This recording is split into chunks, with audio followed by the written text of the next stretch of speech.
What's up, guys? Welcome back. Amazing RC. Brian here. Got our Tamiya Lunchbox, and I am very excited right now. This came out about as good as I was expecting it to, about as good as I could hope for, just plain good. Now, I've got my clear coat on here.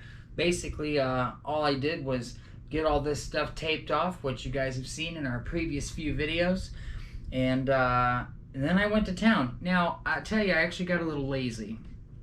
I had wanted to do some more crazy on the bottom, and I got a couple lines in there, but I wanted to do a little bit more separation with the blue and the green and the gold, but I just went to my go-to fade, and I think it looks like a rock star, man. I just absolutely love it. Couple things. You notice we got our front bumper on here, but not our front bumper. Now, I know that this goes on here to protect it and do all that kind of cool, make sure it doesn't, get, but I mean, you gotta be a purist to want to put that on. And I think I'm gonna rock it sans bumper for a little while. Reason being is this is kind of a show truck. I'm gonna drive it. I've already got it hooked up to our RC4GS here, and I've actually taken this around the house a little bit, and it's drivable. It's not like, sure, you can punch it and lift the front tires up, no problem.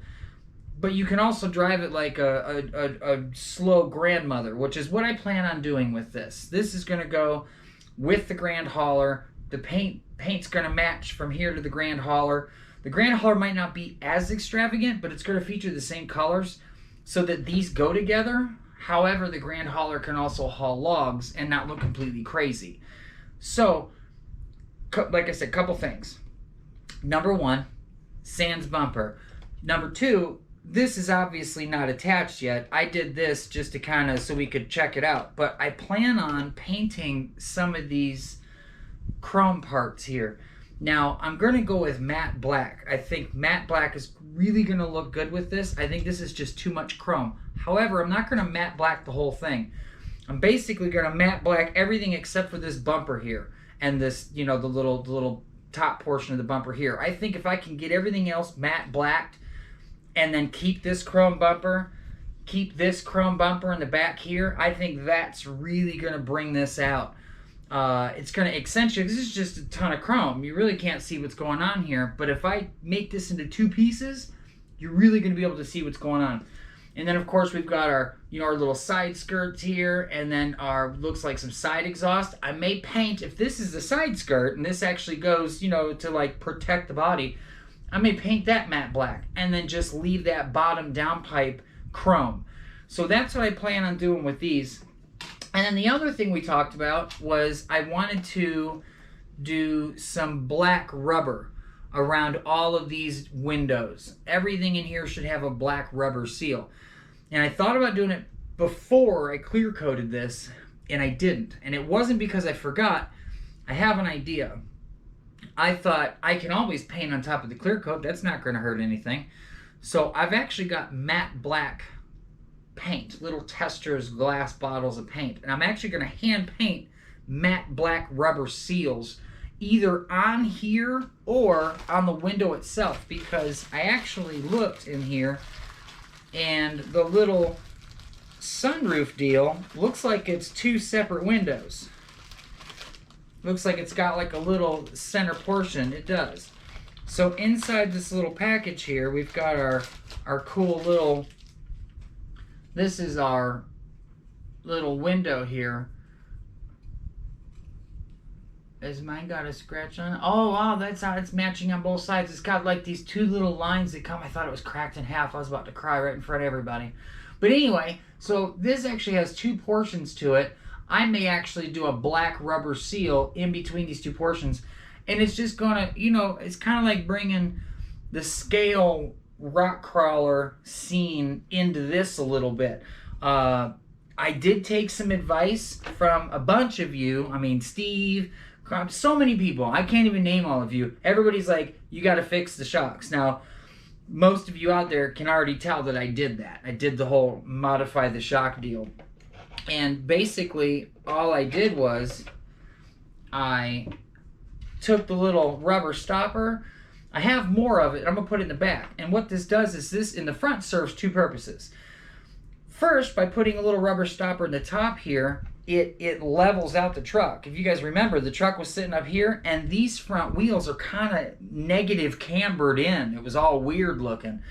And first, what I did was I took the shock apart, and I took the extra piece of little rubber, which I got over here, and I thought, okay, I am not just going to add a little piece here. It's going to take away from some of my travel. So what I'm going to do is I'm going to actually add a little piece down here as well so that I can get more of my travel in there. Remember, you had a big, long rubber piece on both sides. Basically, what I did was I took the stock rubber piece out of the bottom and I cut it in half. And I put that up one half on the bottom and one half on the top. Now it's nice and quiet. Everything's evened out. And I haven't done the rear. You can tell the rear's still in there. But, like I said, I still have the little, I have two little tiny rubber pieces here. That's going to go in the back. It'll bring it right about here. And, man, it's going to drop her down just a tiny bit. And I think it's going to make it look super duper cool. Because like I said, I don't plan on jumping this thing off some ramp into Never Never Land. This may never see dirt. You know, I think grass, nice short grass, something that if I do roll it over, because I mean, obviously it's susceptible to rolling over, especially when you don't put the battery in the right spot. I'm actually not going to rock a big girl battery down here. I'm going to rock a tiny girl battery up here. I'm going to snake in between my shocks here. I've already tested it with this little battery, and it works perfectly. Now, I actually haven't run it with the body on it yet. I only ran it like this just through the house real quick. I completely forgot that I had the ability to do so. So I wanted to kind of see if I could crawl it through the house nice and slow, and it's very easily drivable. Like I said, I smacked the trigger a couple times and brought the front end up with zero issue. So I'm sure with the big heavy body on it, it's going to have no problem at all. I would like to get a two-wheel wheelie bar though. It's going to want to balance somewhere. You know, I'm assuming, I don't know, maybe it's perfectly fine. But I think a two-wheel wheelie bar would look pretty cool. So, guys, that's where we're at right now. I got rubber seals to do. I've got the black to go on this, and then I can put everything together and get this completely finished up. The main thing was to get, it's still actually kind of tacky. The main thing was to get, you know, our body done. I've always wanted to do this. I've always wanted to just go completely crazy with the tape. You know, multiple sprays, multiple pull tape, put tape on, you know, super clear coat bowling ball style. And I'm so happy with it right now.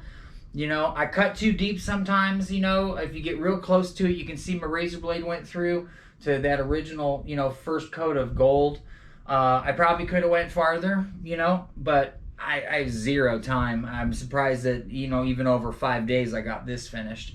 So I'm super duper happy with it, guys. Tell me what you guys think, man. Got our Tamiya Lunchbox here. Got our new body all painted up. Gonna have a few more things to paint. I got a ton of stuff I got to do for Radio Link too, so get ready for that because I am going to exploit some seriously wicked features on here that I have some ideas for. I had my buddy over a couple days ago, sneak peek. He's got a crane. He's got one of those cool cranes with the big treads on it.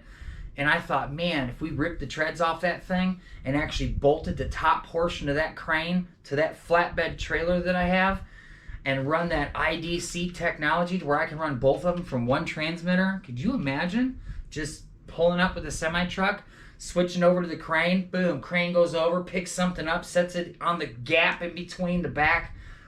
I mean, there's so many things you can do with this radio. So, Radio Link, if you're watching, I promise, this is coming up next.